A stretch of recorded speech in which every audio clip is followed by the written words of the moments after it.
जय हिंद। अभी ईरान और इजराइल का युद्ध अभी फिर से छिड़ गया है। काफ़ी वर्षों से, काफ़ी बहुत लंबे समय से दोनों देश एक दूसरे का मतलब टीपा टिप्पणी करते थे। दोनों देश कहते थे कि हम तुमसे कमज़ोर नहीं हैं, ईरान कहता था कि हम तुमसे कमज़ोर नहीं हैं। और ये रियल बात है कि ईरान आज तक परमाणु बम नहीं बना पाया, और यथा बना देता तो इजराइल और अमेरिका का दोनों का हालत ख़राब कर देता। लेकिन दिन वही देखते देखते आ पहुँचा है। अभी ईरान और इजराइल एक दूसरे के बिल्कुल वॉर के मुहाने पर खड़ा है। यहाँ तक कि ईरान ने इजराइल पर दबा के एकदम बमबारी चालू कर दिया है।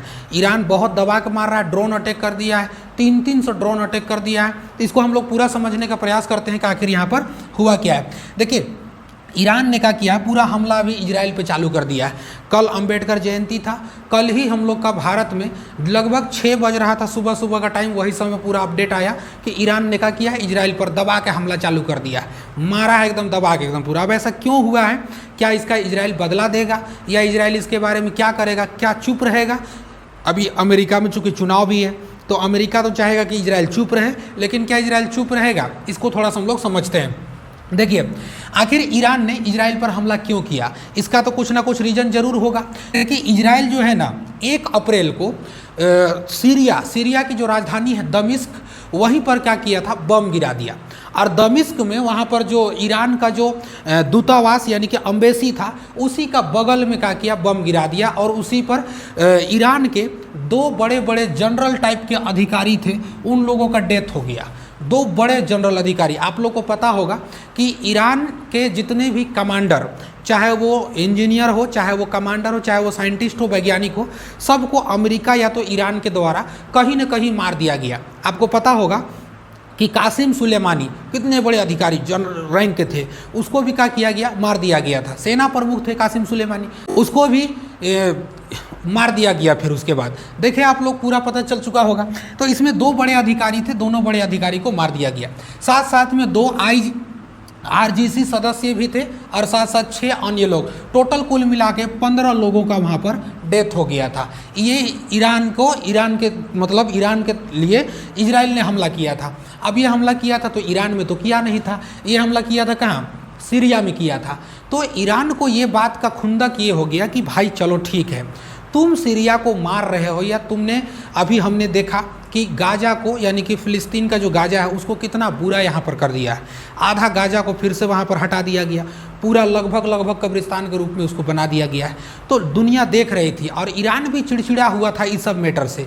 लेकिन ईरान का बहुत पुरानी दुश्मनी है, क्योंकि ईरान को उतना उभरने अमेरिका और इजराइल नहीं देते हैं जितना कि ईरान चाहता है। खैर, ड्रोन के मामले में भी ज़्यादा आगे निकल गया, ड्रोन से तो हमला हो ही रहा है, क्योंकि यूक्रेन और आपका जो रूस का जो युद्ध था, उसमें भी ड्रोन काफ़ी मदद किया था रूस का, और रूस उसी ड्रोन से पूरा मार रहा था। वहाँ टोटल 15 लोगों का डेथ हो गया।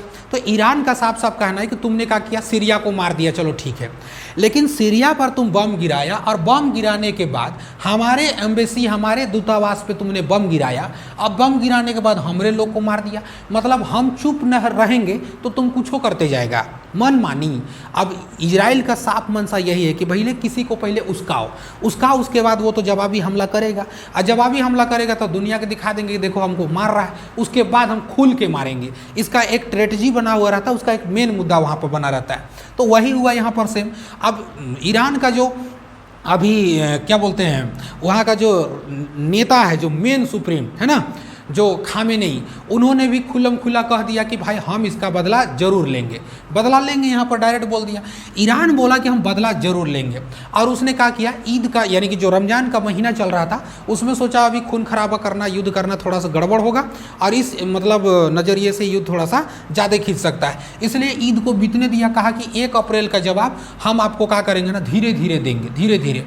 उसने क्या किया था, इजरायली जहाज़ को हाईजैक कर लिया, हेलीकॉप्टर से इजरायली जहाज़ को वहाँ पर जा रहा था, उसको कहिए हाईजैक कर लिया। तो दुनिया सोच रही थी कि भाई इजरायली जहाज़ को हाईजैक किया है तो हो सके ईरान ने बदला ले लिया। अब ये कहेगा छोट मोट बदला लेके ईरान चुप रह जाएगा, यानी कि सोचा होगा कि दुनिया सोच रही है कि चलो ये ठीक है। लेकिन ईरान का भी दिमाग था कि लोगों का ध्यान भटका रहा था कि चलो इससे हम भटका देते हैं लोगों को, ताकि हम इससे बड़ा हमला और कर सकते हैं। तो वही किया। हालांकि बताया जा रहा है कि वहाँ पर भारतीय लोग भी उस जहाज़ में बैठे हुए थे जिसमें कि हाईजैक किया गया था, हेलीकॉप्टर्स को हाईजैक कर लिया। लेकिन क्या करोगा, भारत में भी देखा जाए तो क्या कहना है, भारत को भी इससे बहुत काफ़ी लॉस होने वाला है। इजराइल और ईरान का जब युद्ध ज़्यादा मामला में छिड़ जाएगा ना, तो हम लोग को बहुत लॉस होने वाला है, इतना लॉस कि आप सोच भी नहीं सकते हैं। आज दुनिया भी जो पानी पानी हो जाएगा, कहेगा कि भाई बंद कराओ इन लोग को युद्ध जितना जल्दी, और नहीं तो फिर दुनिया में आपाताई हो जाएगा, फिर दिक्कत हो जाएगा यहाँ पे। तो इसने कहा कि हाईजैक कर लिया। अब देखिए भारत में तो भाई दुनिया में कहीं पर चले जाओगे, छठा सातवां आदमी खोजोगे तो इंडिया नहीं मिल जाएगा, क्योंकि इजराइल काम करने गए थे सब, तो वहाँ पर बहुत सैलरी उलरी भी अच्छा होता है, तो वहाँ पर बताया जा रहा है कि इंडियन लोग भी वहाँ पर थे। खैर हम लोग चाहेंगे तो वहाँ से अपना लोगों को निकाल भी सकते हैं। ईरान देखिएगा ध्यान से, तो ईरान ने बम मतलब गिनाना चालू किया। अब डायरेक्ट समझिए ना, यहाँ पर मान के चलिए यहाँ पर इजराइल है, इतना दूर में ईरान खड़ा है, यहाँ से टोटल ये गिराया कैसे बम, तो इसने बहुत ज़्यादा सहारा भी लिया होगा। इधर आपका देखिएगा तो इराक यहाँ पर मिलेगा, ऊपर में चले जाइएगा तो आपको सीरिया यहाँ पर मिल जाएगा, फिर ऊपर इधर चले जाइएगा तो इधर आपको लेबनान मिलेगा। इन सब इलाका से जगह जगह पर क्या किया है, ईरान अपना अड्डा बना लिया है। अड्डा बना करके धीरे धीरे क्या कर रहा है, वो बम लगातार ताबड़तोड़, अब वहाँ से तो थोड़ी गिराएगा, अब वहाँ से भी आ रहा है, लेकिन जगह जगह से भी जहाँ तक उम्मीद है कि वहाँ पर बम गिराया जा रहा है। इसने लॉन्च तो कर दिया रॉकेट मिसाइलों को, लेकिन धीरे धीरे फिर क्या किया है, ड्रोन को भी अपना हमला के तौर पर आगे बढ़ा दिया, और ड्रोन भी इस पर लगातार हमला कर रहे हैं। तो यहाँ पर इराक, सीरिया, लेबनान ये सब है। तो लेबनान जो यहाँ पर आप देखिएगा तो उसका एक वहाँ का जो आतंकवादी संगठन जिसको मानता है इजराइल, हिजबुल्ला चूँकि देखिए ईरान जो प्योर एकदम सिया कंट्री है, और वहाँ जो है पूरा सपोर्ट करने वाला वहाँ का हिजबुल्ला, ये भी तगड़ा एकदम पूरा रैपिड फायर एकदम मार रहा है, पूरा एकदम कहना ही नहीं है। तो इजराइल में पूरा ना भगदड़ मच गया, पूरा भगदड़ मच गया है। बहुत सारा CCTV फुटेज भी आ रहा है, बहुत सारा वीडियो भी वायरल हो रहा है। इजराइल में पूरा एकदम भगदड़ मच गया है एकदम। लेकिन नेतन्याहू इसी में कहा कि भाई आप लोग घबराइए नहीं, हम बिल्कुल इस वॉर के लिए रेडी हैं, हम इस वॉर के लिए रेडी हैं, क्योंकि हम इसका पलटवार करेंगे। लेकिन यहीं पर बात चली आती है अमेरिका का। अमेरिका बार बार सोच रहा है कि हम इजराइल को ये हमला का बदला नहीं लेने देंगे। इसलिए नहीं लेने देंगे क्योंकि जो बाइडेन को पता है कि भाई साहब अब चुनाव है, और चुनाव में अगर हम इस युद्ध में लिपट गए ना तो हमारा लेनी का देनी पड़ जाएगा। इसलिए किसी तरह से इजराइल को कोशिश कर रहे हैं नेतन्याहू को कि आप हमला नहीं करिएगा, किसी भी तरीका से जवाबी कार्रवाई नहीं करिएगा। अब नेतन्याहू भाई साहब मानने वाला तो है नहीं, अब ये पूरा उम्मीद है कि हमला करेगा। ये कह दिया होगा अमेरिका को, जाओ तुम्हारा चुनाव तुम जानो, जरा हमको का लेना देना है, हमारा मारेगा कोई, हम मारबे करेंगे, उसका नेम नंबर 1 रहता है। तो अब कहने का सेंस ये है कि अगर नेतन्याहू फिर से अगर दोबारा हमला किया इजराइल में, क्योंकि कल ही ये हमला हुआ है लगातार ताबड़तोड़, अगर ये हमला कर दिया इसका मतलब तो और ज़्यादा दिक्कत हो जाएगा। अब नेतन्याहू कहता है कि अपने भैया रेडी हैं। ईरान कह रहा है कि बबुआ अभी हम कुछो नहीं मारे हैं, अभी हम थोड़ी कुछो मारे हैं, अगला जो थप्पड़ होगा ना उसका भारी भरकम इतना होगा वजन कि तुम इसको बर्दाश्त भी नहीं कर पाएगा। अब कहिएगा सर उतना आयरन डोम क्या कर रहा है, उतना जब गिर रहा है तो आयरन डोम कितना सक्षम है, बट सबको थोड़ी रोक पाएगा यार। एक ही बार में अब मान के चलिए 10 को रोकने को उसका सपोज दैट क्षमता होगा, मार दीजिएगा एक ही बार 100 को, तो बकिया गिरवे ना करेगा यार, ऐसा थोड़ी है कि नहीं गिरेगा, बहुत ज़्यादा थोड़ी रोक पाएगा वो भी। तो हर किसी चीज़ का एक देखिए बहुत कोई का हर किसी चीज़ का एक डिसएडवांटेज होता है, मतलब दो रूप होता है, हर एक सिक्का का दो पहलू होता है, कुछ खराबी है कुछ अच्छाई है। तो उसी तरह से आयरन डोम का भी यही समस्या है। अब देखिए ईरान ने कहा है कि अगला थप्पड़ तुमको बहुत भारी पड़ेगा। यहाँ पर मेन एगो देश है जिसका नाम है जॉर्डन। जॉर्डन कहा है कि भाई हम ईरान का साथ ना उतना अच्छा से नहीं दे पाएंगे, और कहा है कि ईरान अगर तुम मारेगा इजराइल को तो हमारा देश से तुम कोनो चीज़ को मत गुजारना, नहीं तो हमारा देश से गुजारोगे तो हमें तुक्के मार देंगे धर के, और तुक्के मार देंगे गिरा देंगे, उसके बाद फिर मत कहना। क्योंकि ये देखिए हालांकि जॉर्डन भी एक प्योर मुस्लिम कंट्री है, लेकिन फिर भी इजराइल का साथ वो दे रहा है, क्योंकि वो जानता है कि भाई हम लड़ाई झगड़ा हुआ था, सब बहुत चूना तुम लोग लगा दिया है लड़ाई झगड़ा में, सब हमारा मार खाते हम भी हैं, तो हम थोड़ा सा साथ नहीं दे पाएंगे। अब इसलिए भी हुआ क्योंकि अमेरिका का जो अभी राष्ट्रपति है जो बाइडेन, उसने अपना फॉरेन मिनिस्टर यानी कि जो अपना उसका जो विदेश मंत्री था, उस विदेश मंत्री को भेज दिया था जॉर्डन। और जॉर्डन भेजा और कहा कि ठीक है भाई तुम जाओ, और जॉर्डन को किसी भी तरीका से तुम ऐसा करना ना, हमरे फेवर में लेके आना, हमरे फेवर में, यानी कि उसको कहना कि इजराइल तरफ वो रहेगा, दूसरा तरफ ना पलटी मारे। तो जा करके उसको पहले ही लोग काबू कर लिया था। सऊदी अरब का भी वही हाल है। सऊदी अरब में कहा जा रहा है, सऊदी अरब में तुम क्या चाहते हो, ही भगलोल कह रहा है कि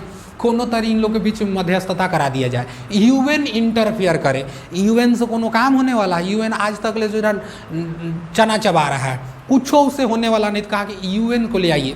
यूएन को क्या करोगे ला करके यहाँ पर? सऊदी अरब भी कहा है कि भाई 5 दिन का वार हुआ था, उसमें इजराइल हम लोग को मार के बैठ गया। उस समय ईरान टुकुर टुकुर देख रहा था, इधर से ईरान नहीं आया था, नहीं कूदा था, टुकुर टुकुर देख रहा था खाली वहाँ पर। हम लोग को मदद काहे नहीं किया था। इसलिए अभी हम चाहते हैं कि हम दोनों तरफ किसी तरफ नहीं जाएंगे, किसी तरह से इन लोग को मध्यस्थता हो जाए और युद्ध को खत्म कर दिया जाए। चाइना भी कहा एकदम चुप चुप, एकदम चाइना चुप। चाइना में एकदम साइलेंट हो गया, कहा कि रे चुप रहना सबको, इधर उधर कोई नहीं टुकटा करना, तुम लोग खाली क्या करना, सब देश उसमें जितना जितना खबर आ रहा है सबको खाली देते रहना, अब थोड़ा अपना ताकत उकत को भी बढ़ा कर रखो, एकदम साइलेंट रहना, कन्हू ने बोलना अभी है। चाइना भी इस मैटर में विशांत हो गया है। भारत को तो बड़ी चूना लगने वाला है भाई साहब, इतना चूना लगने वाला है भारत को कि आप सोच भी नहीं सकते हैं। अभी जितना भी शेयर मार्केट सब अभी देखिएगा ना, अगर युद्ध ज़्यादा चला और जहाँ कहीं व्यापार अगर बंद हुआ तो सब चौपट हो जाएगा, सब चौपट, बहुत कुछ महंगाई बढ़ जाएगा, इतना कि दिमाग खराब हो जाएगा पूरा। क्यों? क्योंकि इजराइल और ईरान दोनों देशों से भारत का बहुत बेहतरीन व्यापार होता था। ईरान से भी हम लोग जितना लाते थे उससे हम लोग कई गुना उससे हम लोग निर्यात कर देते थे। लगभग देखिएगा तो 1.25 लाख का, देखिए 1.25 लाख का करीब 1.25 लाख करोड़ का हम लोग क्या करते थे, मतलब कारोबार करते थे। 1.25 लाख करोड़ का लगभग दोनों देशों से, इजराइल और ईरान के देशों से। देखिए ना, दोनों देश से हम लोग कारोबार करते थे। ईरान में हम लोग चाबहार बंदरगाह बना रहे थे, वही जो चाइना का सीपीईसी सड़क है उसका मुकाबले में, तो वहाँ पर भी काम हम लोग करना चालू कर दिए। तब बीच में मेरा युद्ध हो गया। अब इसमें बड़ी लफड़ा हो जाता है। सब युद्ध कहीं भी होता है सब काम एकदम डिस्टर्ब हो जाता है। अब युद्ध में बिजी हो जाएगा दोनों देश, कहाँ हो रहा अगल बगल कुछ देखने के लिए नहीं मिलेगा। ईरान के लोग भी पूरा अफरा तफरी हो गए हैं। देखा जा रहा है बहुत जगह की लोग गैसों के सिलेंडर लेने के लिए पूरा गैस भरवा रहे हैं। कभी भी आपातकालीन तो घोषित किया जा सकता है। अब युद्ध जब छिड़ जाएगा, क्योंकि आप नेतन्याहू को यानी कि इजराइल को आप ऐसे नहीं देख सकते हैं, क्योंकि ये देश ऐसा एक देश है जो कभी भी बता करके काम नहीं करेगा। कब क्या करेगा उसका कोई गारंटी है, किसी का सुनने वाला भी नहीं। अमेरिका बार बार मना रहा है कि बचवा तुम मत मारना, नहीं हमला करना तुमने, तो पूरा अर्थव्यवस्था सब देश का चौपट हो जाएगा। अब ये मानने वाला नहीं है। कहा कि मेरा आत्मसम्मान है। जैसे ईरान बोल रहा था कि भैया हमरा बार बार तुम काहे मारने आता है, तब है ना, हमरा बार बार क्यों मारने आता है, और तुम मारते रहेगा तो काम टुकुर टुकुर देखते रहेंगे। इसलिए नेतन्याहू भी कह रहा अब कि हमरा बारी है, मार दिया तुम हमको, अब हम लौटाएंगे। इसका मतलब है कि वॉर काफ़ी लंबा छिड़ सकता है। आप अगर हमारे चैनल में नए आए हैं तो भाई चैनल को सब्सक्राइब कर दीजिएगा। जैसे होगा हम आप लोग को इसी तरह से अपडेट देते रहेंगे, नया नया अपडेट मिलते रहेगा। चलिए, बहुत जल्दी हम लोग इस अपडेट को और आगे लेकर के किसी बढ़िया से वीडियो में हम लोग मिलेंगे। तब तक के लिए जय हिंद।